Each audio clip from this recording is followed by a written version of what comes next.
Gun point पर वहाँ आए टूरिस्ट्स में से हिंदू और मुस्लिम्स को अलग होने के लिए बोलते हैं। लोगों के कपड़े उतरवाए जाते हैं ताकि वो उनका सरकमसीजन चेक कर सके। और उस दिन इस घटना में 26 लोगों की जान चली जाती है। तुम जाकर मोदी को बता देना यहाँ क्या हुआ था। इस वक्त एक बड़ी खबर मिल रही है जम्मू कश्मीर के पहलगाम से, जहां पर एक आतंकी हमला हुआ है।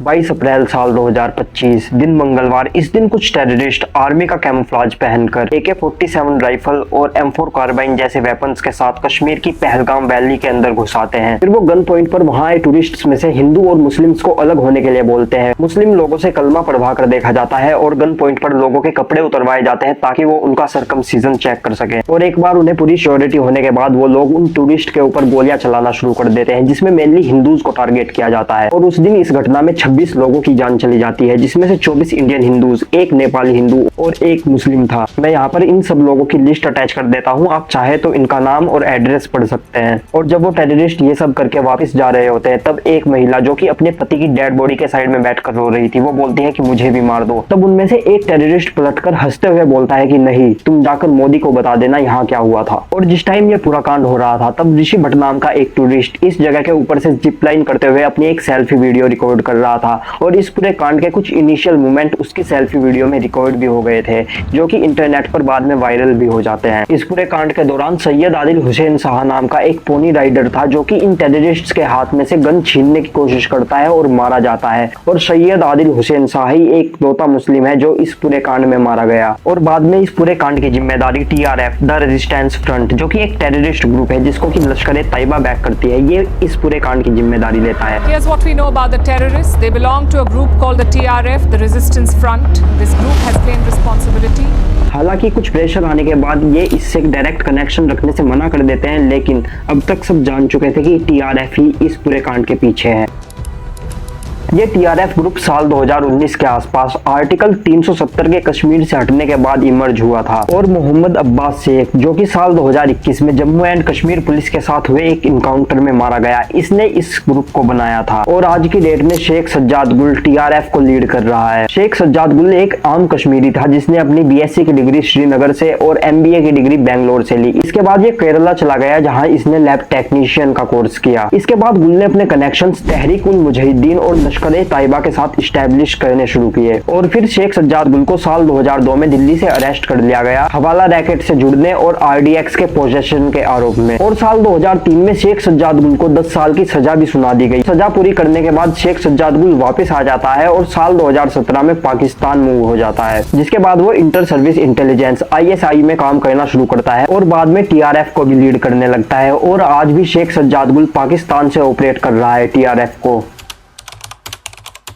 बहरहाल इस अटैक से 2 दिन पहले उत्तर प्रदेश से आई एक टूरिस्ट एकता तिवारी अपनी पहलगाम ट्रिप से वापस आकर उत्तर प्रदेश CM हेल्पलाइन के ऊपर अपने साथ हुआ पहलगाम के अंदर एक इंसिडेंट रिपोर्ट करती है, जिसमें वो बताती है कि उनका हॉर्स राइडर उनसे कुछ सस्पिशियस क्वेश्चनिंग कर रहा था, जैसे कि उनका रिलीजन क्या है, क्या कभी उन्होंने कुरान पढ़ी है। इसके अलावा वो बताती है कि उन्होंने अपने हॉर्स राइडर को फोन पर विस्पर करते हुए सुना था कि सारे हथियार जगह पर हैं और 35 लोगों को भेज दो। एकता तिवारी के मुताबिक उन्हें इन खच्चर वालों की हरकतें संदिग्ध लगी थी, इसलिए उसने इनका वीडियो बना लिया था। अब आतंकियों का स्केच देखने के बाद उन्हें पता चला कि वह मौत के मुंह से निकल कर आई हैं।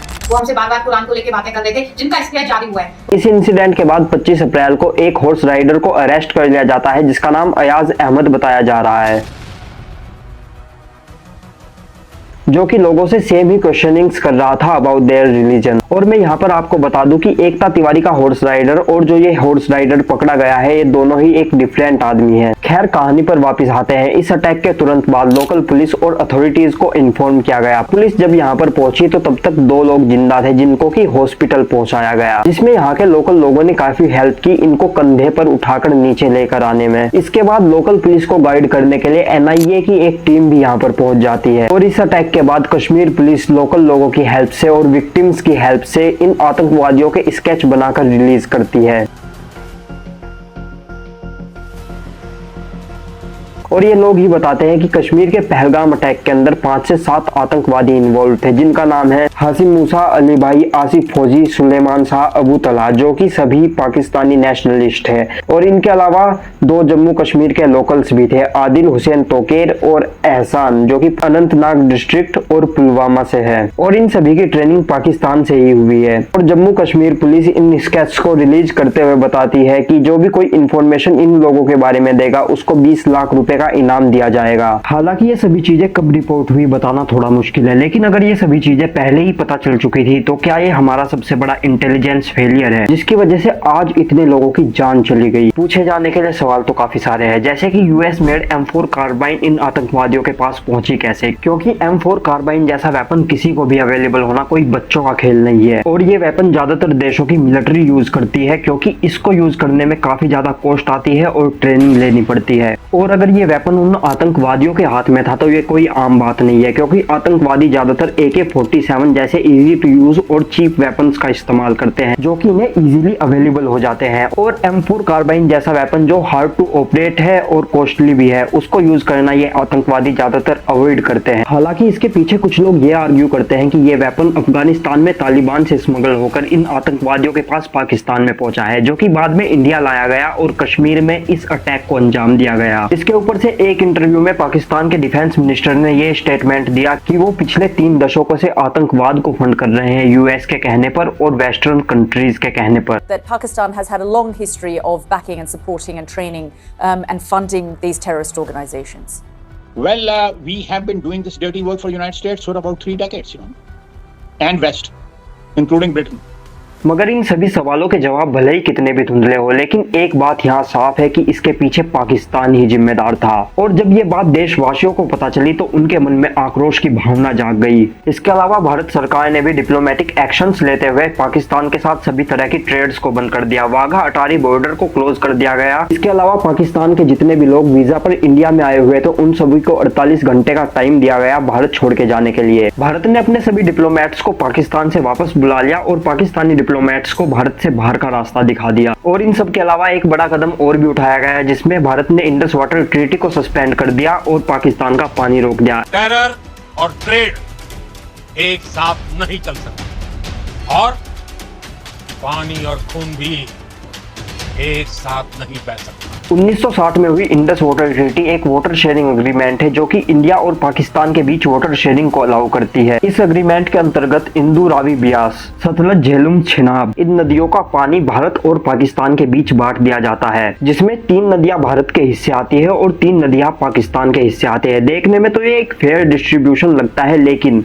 इस एग्रीमेंट का 80% फायदा यूनानिमसली पाकिस्तान उठाता है, क्योंकि पाकिस्तान भी हिंदुस्तान की तरह ही एक कृषि प्रधान देश है और पाकिस्तान का 70% एग्रीकल्चर सिर्फ इन 3 नदियों से आने वाले पानी के ऊपर डिपेंड है। हालांकि इस एग्रीमेंट को सस्पेंड करने के साथ ही भारत पाकिस्तान का 100% पानी नहीं रोक सकता, क्योंकि उसके लिए भारत को इंफ्रास्ट्रक्चर डेवलप करना पड़ेगा। लेकिन अभी के टाइम में भारत पाकिस्तान का लगभग 27% पानी रोक सकता है और इंडिया ने ऐसा किया भी। भारत बार बार पाकिस्तान का पानी रोक देता है और फिर छोड़ देता है, जिससे कई बार पाकिस्तान में बाढ़ जैसे हालात भी पैदा हो चुके हैं। ये घटना होने के बाद काफी सारे देशों की इस हादसे के ऊपर प्रतिक्रियाएं आई, जिसमें उन्होंने पाकिस्तान के इस एक्शन को कंडेम किया। I'm getting breaking news coming in from the United States of America. US President Donald Trump has just responded.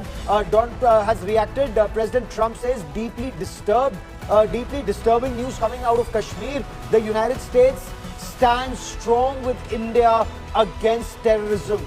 मगर इतना सब कुछ हो जाने के सिर्फ 2 दिन बाद ही पीएम मोदी बिहार इलेक्शंस के लिए रैली निकालते हैं। इस रैली में वो पाकिस्तान के इस पूरे षड्यंत्र को एड्रेस करते हैं, लेकिन इस रैली में प्रधानमंत्री के तेवर कुछ बदले से थे। जहां पूरा भाषण वो हिंदी में चल रहा था, अचानक से इंग्लिश में बदल जाता है। Today, from the soil of Bihar, I say to the whole world, India will identify, track and punish every terrorist और एक मिनट के लिए ऐसा लगता है कि प्रधानमंत्री बिहार की मिट्टी से पूरी दुनिया को कुछ बताना चाहते हैं। और अब तक काफी सारे लोग ये अंदाजा लगा चुके थे कि भारत शायद कुछ बड़ा प्लान कर रहा है पाकिस्तान के खिलाफ, क्योंकि इस मामले को लेकर back to back political meetings हो रही थी और बार बार प्रतिक्रियाएं आ रही थी, कभी डिफेंस मिनिस्टर की तो कभी प्रधानमंत्री की। ऊपर से इस समय तक सुरक्षा बलों को भी फ्री हैंड दे दिया गया था और फिर कुछ ऐसा होता है कि पूरी दुनिया की नजर भारत के ऊपर गड़ जाती है, जिसके बारे में बात हम अगली किसी वीडियो में करेंगे। अगर आप यहाँ तक इस वीडियो में रुके हो तो वीडियो को जरूर लाइक कर देना और हम क्या सुधार सकते हैं वो कमेंट जरूर कर देना।